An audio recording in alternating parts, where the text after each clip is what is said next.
बिस्मिल्लाहिर्रहमानिर्रहीम अस्सलामुअलैकुम। बहुत से दोस्त कमेंट करके कहते हैं कि तुसी कदी कदी पंजाबी दे विच भी वीडियो बनाया करो।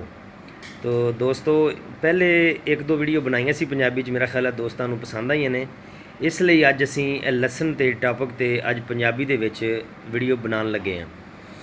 दोस्तों लसन ज़माना कदीम तो लैके अज तक किसी भी सर्च करने वाले इदारे, शऊर रखने वाले बंदियां ने, लोगों ने, पढ़े लिखिया ने अज तक लसन नूं इंसानी सेहत वास्ते मोज़र करार नहीं दिता।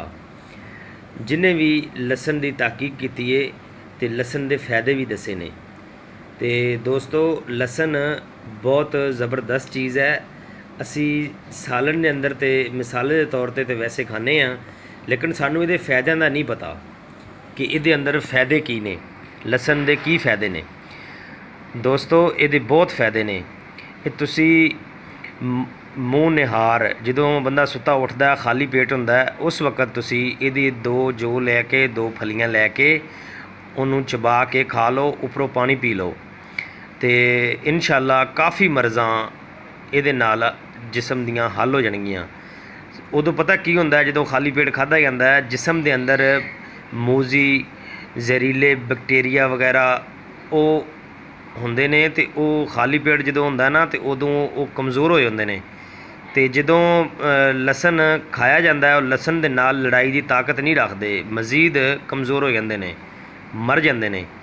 तो लसन खाण दे नाल चेहरे दे काफ़ी बीमारियां दे वास्ते फ़ायदेमंद साबित होंदा है। उस तो बाद खून का जो मसला, मिसाल तौर पर खून गाढ़ा होंदा है, इंसानी झटके लगते, तो फालज वगैरह, वो वास्ते लसन बड़ी ज़बरदस्त चीज़ है। उस तो बाद हाई ब्लड प्रैशर रहिंदा है, वो वास्ते भी लसन बड़ी ज़बरदस्त चीज़ है। दोस्तों अक्सर सुनते हैं कि बहुत पुराना बुखार है जी, बुखार जान का नाम नहीं लै रहा, तो बड़ियां दवाइयां लईयां, बुखार नहीं जा रहा। तो वो वास्ते भी ये है कि एक छोटी प्याली दही की लै लो, दही की छोटी प्याली के अंदर एक गुट्टी पूरी, एक गट्ठी जिन्हों कहने हैं, एक गंढी वो लसन की लै लो, थोम की लै लो, उन्होंने ग्रैंड करके पीस के उस दही के अंदर शामिल कर दो। दही के अंदर शामिल करके इशा तो बाद जो सौन का टाइम होंदा है उस वक्त उस बुखार वाले मरीज़ नूं तुसीं यानी चटनी नहीं बनानी, मिर्च नमक नहीं पाना दे अंदर, दही के अंदर बस लसन ही शामिल करना, मिक्स करके तो उन्होंने चम्मच के नाल दे दो, वो खाए। वो खाण तो बाद उन्होंने सिला दो, जो सो जाए इंशाअल्लाह सुबह उठेगा तो तबीयत के अंदर काफ़ी फ़र्क होएगा। इस तरह एक दो दफ़ा खाण ना तो तबीयत के अंदर बेहतरी आएगी इंशाअल्लाह। बुखार पुराने तो पुराना बुखार दोबारा नज़दीक नहीं आएगा।